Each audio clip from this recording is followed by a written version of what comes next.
እዚህ አካባቢ አንድ ወንድም አይገኝም እና ለረጅም ዓመታት ሴቶች ብቻቸው ይኖሩ ነበር። ታዲያ ግን ሴቶች እንዲወልድ ከተፈለገ 6 ሴቶች ይመረጡና ወደ አንድ ጠንካራ ወንድ ይሄዳሉ። ከዛ ጊዜ በኋላ ነፍሰ ጡር ሆኖ ወደ ከተማቸው ይመለሳሉ። ታዲያ ግን ሴት ከተወለደች ንግስት ትሆናለች፣ ግን ወንድ ከተወለደ ወደ ወንዝ ይጣል ነበር። ታዲያ ግን በአንድ ዓመት 6 ሴቶች እንዲመረጡ ይወስናል። ከዛ መጀመሪያ 15 ሴቶች ይመረጡና ውድድር እንዲደረግ ይወስናሉ። የመጀመሪያ ውድድር የነበረ ሩጫ ነበር እና ብዙ ሴቶች ሩጫ ላይ እየቀሩ ነበር። ከዛ ሁለተኛ ውድድር ደግሞ ወደ መሳለል መውጣት ነበር። ከዛ ሴቶች ወደ መሳለል እየወጡ እያለም እየቀሩ ነበር። ከዛ ገመድ ዝላም ይወዳደራሉ። ታዲያ ግን 3 ውድድር ካለፉ በኋላ ሌላ ፈተና ይገጥማቸዋል። ከዛ ጊዜ በኋላ ሌላ ፈተና ማለፍ እንዳለባቸው ይረዱና ወደ ሌላ ፈተና ይገባሉ። ታዲያ ግን ሰውነታቸው አንድ በአንድ ይፈተሻል። ከዛ ከ7ቱ 6 ብቻ ይቀራሉ። ታዲያ ግን እቺ ከቀረች በኋላ በጣም ስሜታዊ የሆነች ነበር፣ ግን የከተማው ህግ ነበር። ታዲያ ግን የመጨረሻና ከባድ የሚባል ፈተና ደግሞ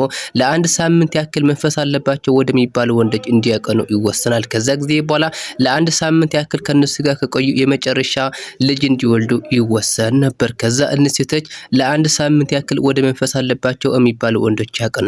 ከዛ ጊዜ በኋላ አንድ ሰው ያገኛሉ። ታዲያ ግን መጀመሪያ ምንም አላወቁም ነበርና ሲነኩት ደስተኛ ነበር፣ ግን ፊቱ ሲያዩት በጣም ይደነግጥና ወደ ኋላ መሮጥ ይጀምራሉ። ታዲያ ግን ከተማው ሙሉ በሙሉ መንፈስ ያለባቸው ወንዶች ብቻ ነበርና በጣም እየደነገጡና ግራ እየተጋቡ ነበር። ከዛ የት መግባት እንዳለባቸው በጣም ይጨነቃሉ። ታዲያ ግን ወደ ክፍላቸው ይመለስና እቅድ ማውጣት ይጀምራሉ። ከዛ በንጋታ በእቅዳቸው መሰረት ከከተማ መውጣት ይጀምራሉ።